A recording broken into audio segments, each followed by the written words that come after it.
The jazz era.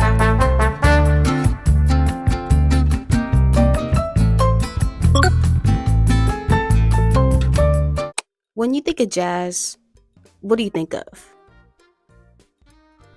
Okay, trumpet, trombone, black people.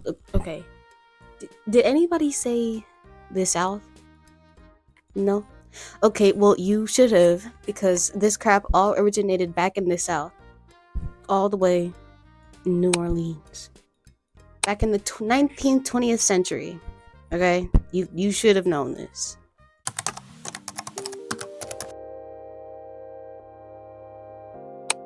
The whole genre was made up of traditional African work songs and field hollers, to bring their spirits up. There are two key structures people associate jazz with. Okay? Syncopation, which is just emphasized notes to make cool rhythms, and improvisation. You should already know that one. Even in modern jazz, you can still hear and sense out those two.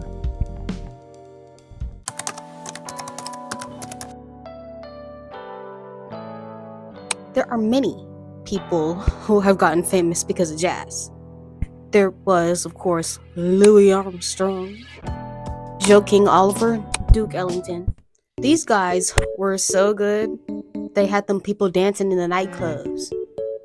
The Charleston was one of the most popular dances, which is hilarious in itself. Because just imagine going to the club and you just see people doing their freaking Cupid shuffle on the dance floor. Just walk in the club.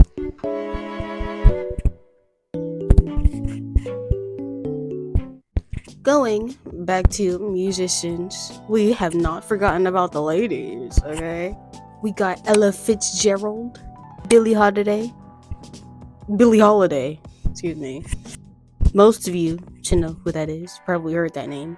Lil Hardin, Mary Lou Williams, and many, many more.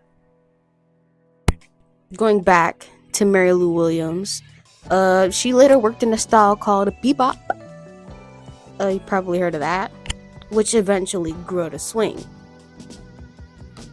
Swing is also a jazz style that had lively rhythms. It was played by larger assembles called big bands. Called big bands. Big bands were often segregated. Benny Goodman was one of the ones who hired both black and white performers, musicians.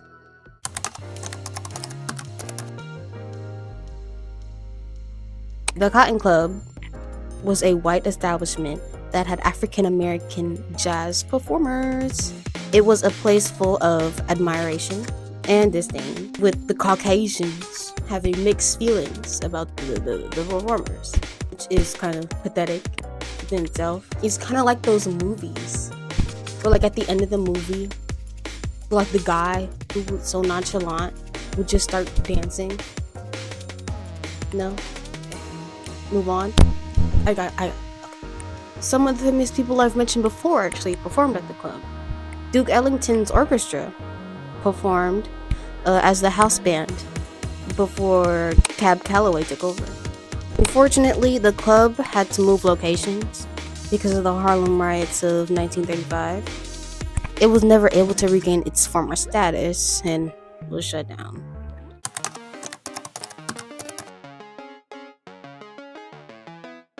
A popular image of the jazz age is the flapper. It's generally a young white woman who lives in the cities that often hangs out at nightclubs.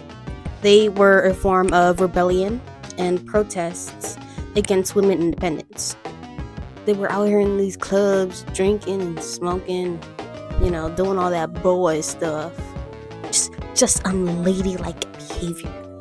So unladylike that the old people were outraged. The president of the Christians Endeavor Society even said that jazz dancing was, and I quote, an offense against womanly purity. I don't know, I wasn't there, so I can't say if it was or not.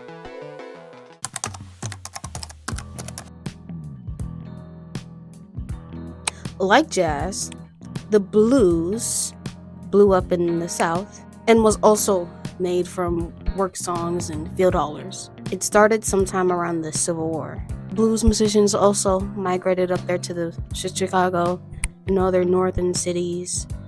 In the 1940s, the blues had branched out into rhythm and blues, R&B. If you didn't know what R&B standed for, Blackened, which also influenced the development of rock and roll. Later, in the 1950s, that also branched out into just rock music, alternative, metal, rap, R&B, and yeah, that's it. Bye. Wait, 360? I think I look pretty cool. If you are not an avid of my projects, you should know what this hat is. It's an iconic character. If you don't know it, lock the freak in. That's like it.